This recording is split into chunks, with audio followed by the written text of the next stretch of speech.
हंसिका पाठक। नमस्कार, मैं हूं आपके साथ आपकी होस्ट चित्रा शर्मा। आगाज करेंगे बुलेटिन का। मध्य प्रदेश से लेकर राजस्थान तक एक कफ सिरप सवालों के घेरे में गिर गया है। आरोप है कि कफ सिरप की वजह से कई बच्चों की जान चली गई है। हालांकि राजस्थान सरकार ने तो कफ सिरप के सैंपल को क्लीन चिट दे दी है। सरकार ने तो जांच कराई है।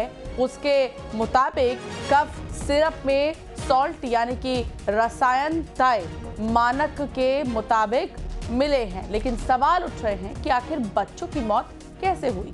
इसी बीच इस दवा को बनाने वाली कंपनी कैसन्स फार्मा का पिछले रिकॉर्ड भी सामने आया है। और जब खुद सरकार ने इस कंपनी की कई दवाइयों पर प्रतिबंध लगा दिया था, तो फिर इस कंपनी से आखिरकार कफ सिरप का मैन्युफैक्चर क्यों हो रहा है?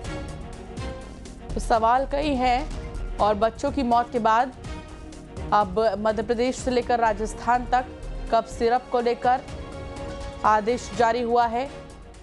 और राजस्थान में तो एक डॉक्टर और एक फार्मासिस्ट को सस्पेंड कर दिया गया। तो कफ सिरप पर स्वास्थ्य मंत्रालय की एडवाइजरी भी सामने आई है। दरअसल 2 साल से कम उम्र के बच्चों को कफ सिरप ना दें, ये कहा गया है। और 5 साल के बच्चों के लिए डॉक्टर से सलाह लेकर ही कफ सिरप दें। बच्चों की खांसी में घरेलू उपाय को प्राथमिकता देने की बात कही गई है। तो दुकानें, स्वास्थ्य केंद्र की सुरक्षित दवाएं ही देने की बात भी कही गई है। तो खांसी की दवा के समझदारी से इस्तेमाल की सलाह दी गई है। इतना ही नहीं, बच्चों को खांसी की दवा के सीमित इस्तेमाल की सलाह दी गई है। तो प्राथमिकता किसे देनी है? प्राथमिकता देनी है घरेलू उपायों को। अगर आपको खांसी हो रही है, आपके बच्चे को खांसी हो रही है, 2 साल से कम उम्र है, तो बहुत ज़्यादा सावधान रहने की ज़रूरत है और घरेलू उपायों को पहले प्राथमिकता दें। 5 साल के बच्चे के लिए डॉक्टर ने सलाह दी है, बच्चों को खांसी में घरेलू उपाय में ही प्राथमिकता दें।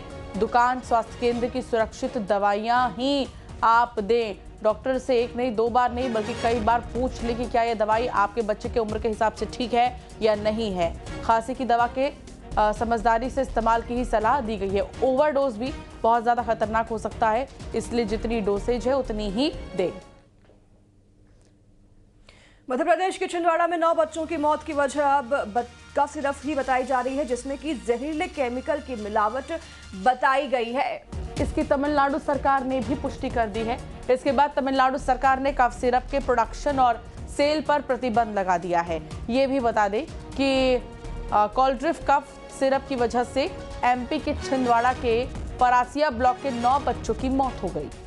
और अभी भी कई बच्चों का इलाज चल रहा है। तमिलनाडु सरकार के आधिकारिक बयान में यह भी कहा गया है कि ड्रग डिपार्टमेंट ने इस बैच की दवाओं के लिए सैंपल जांच के लिए भेजे थे। 24 घंटे में इसकी रिपोर्ट आ गई और इसके बाद सरकार ने यह फैसला लिया है। तमिलनाडु सरकार के आदेश पर यह भी कहा गया है कि जब तक जांच रिपोर्ट नहीं आ जाती, इस दवा के निर्माण और बिक्री पर पूरी तरह से प्रतिबंध रहेगा। आपको बता दें, छिंदवाड़ा में कोल्ड्रिफ और नेक्सा डीएस ये 2 कफ सिरप हैं, जिसे कि बैन भी कर दिया गया है। और अब कफ सिरप इस्तेमाल करने पर भी प्रतिबंध लगाया जा रहा है, क्योंकि कफ सिरप में इस्तेमाल होने वाला सॉल्ट DEG और EG काफ़ी पॉइजनस होता है और इससे बच्चों की किडनी पर असर पड़ता है सीधे तौर पर, और किडनी फेलियर होने की वजह से ही बच्चों की मौत हो रही है। ये कई बड़े सवालिया निशान यहाँ पर खड़े करते हैं। हालांकि फिलहाल कफ सिरप के यूज करने पर प्रतिबंधित लगाने की बात भी कही गई है। तो छिंदवाड़ा में 2 और बच्चों की रहस्यमयी मौत से हड़कंप मच गया। बच्चों की मौत से परिजन गहरे सदमे में हैं। इतना ही नहीं, यहाँ के लोग दहशत में हैं और बीते 1 महीने के अंदर अब तक 9 मासूम बच्चों की जान जा चुकी है, जो कि शुरुआत हुई 20 सितंबर से। इनमें से ज्यादातर बच्चों की मौत नागपुर के निजी अस्पताल में इलाज के दौरान हुई और मौतों का कारण फिलहाल किडनी में इन्फेक्शन बताया जा रहा है। लेकिन बीमारी की असली वजह का खुलासा जांच रिपोर्ट आने के बाद ही हो पाएगा। इन मौतों की सबसे बड़ी चिंता की बात तो ये है कि मौत लगातार 15 से 20 दिन के अंतराल में ही हुई है और हर बार एक नया बच्चा बीमार हुआ, इलाज के दौरान उसकी सांसें थम गई। इतना ही नहीं, इससे परिजनों में अब गहरी दहशत है और प्रशासन भी फिलहाल सतर्क हो गया है। इतना ही नहीं, छिंदवाड़ा में कलेक्टर ने कफ सिरप पर बैन लगा दिया है।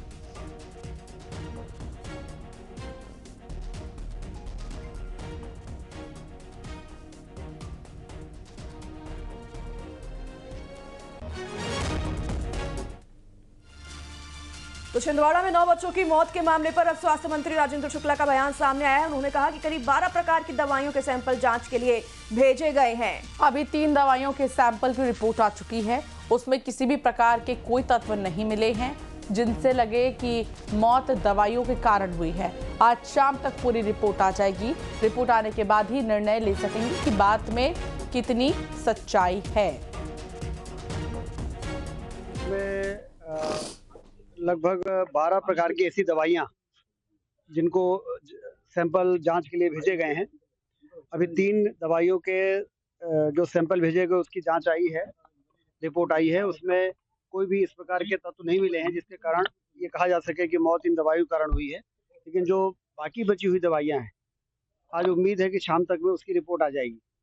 जब तक उसकी रिपोर्ट नहीं आती है तब तक अभी कुछ भी कहना संभव नहीं है कि ये बात सही है कि बच्चों की मौत हुई है, लेकिन उसका कारण क्या है अभी नीरी और भारत सरकार भी लगातार जो उनके लैब्स हैं वहाँ पर जो सैंपल भेजे गए हैं उसकी रिपोर्ट प्राप्त करने के लिए हम लोग प्रयास कर रहे हैं।